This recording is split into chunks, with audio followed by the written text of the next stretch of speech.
Shanti Dhariwal, Mahesh Joshi, Dharmendra Rathore. Congress high command को चुनौती देने वाले नेताओं को नहीं मिला टिकट। तीनों नेताओं का करियर संकट में।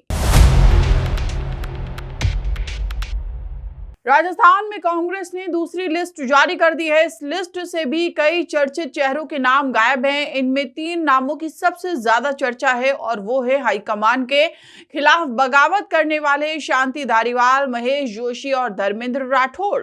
ये वही नेता है जिन्होंने पिछले साल सितंबर में कांग्रेस हाईकमान के खिलाफ बगावत की थी।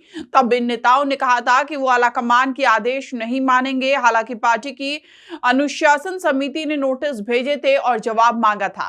कहा जा रहा है कि बीते दिनों कांग्रेस सेंट्रल इलेक्शन कमेटी की बैठक में टिकट पर मंथन किया गया। तभी हाईकमान को चुनौती देने वाला घटनाक्रम भी उठा और उस पर नाराजगी भी जताई गई। उसके बाद से माना जा रहा है कि संभव है कि तीनों नेताओं का टिकट कट सकता है। पहली लिस्ट में नाम नहीं होने पर उम्मीद जताई जा रही थी कि शायद दूसरी सूची में नाम आएगा। चर्चा है कि देर से ही सही आलाकमान ने इन तीनों नेताओं को अपनी ताकत का एहसास करा दिया है। दरअसल पिछले साल 25 सितंबर को कांग्रेस हाईकमान ने तत्कालीन प्रदेश प्रभारी अजय माकन और ऑब्जर्वर के रूप में मल्लिकार्जुन खड़गे को जयपुर भेजा था। वहां विधायकों की एक बैठक होनी थी। सचिन पायलट और उनके खेमे के विधायक सीएम आवास पहुंच गए थे।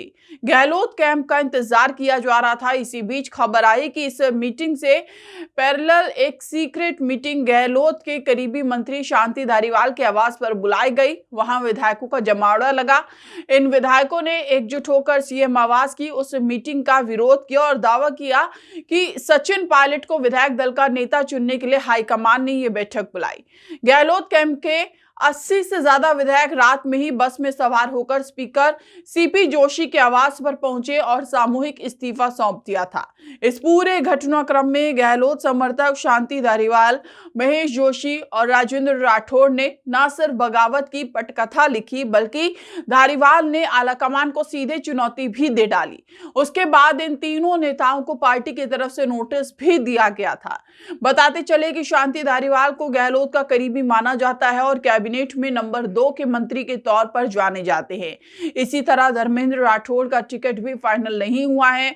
वो पहले पुष्कर सीट पर दावेदारी कर रहे थे, लेकिन पार्टी ने वहां नसीम अख्तर इंसाफ को उम्मीदवार बनाया है। कहा जा रहा है कि राठौड़ को दूसरी सीट भी दी जा सकती है। वहीं महेश जोशी के सियासी भविष्य पर भी संकट के बादल छाए हुए हैं। आप लोग क्या सोचते हैं इस मुद्दे पर? कमेंट कर अपनी राय जरूर बताएं। नमस्कार।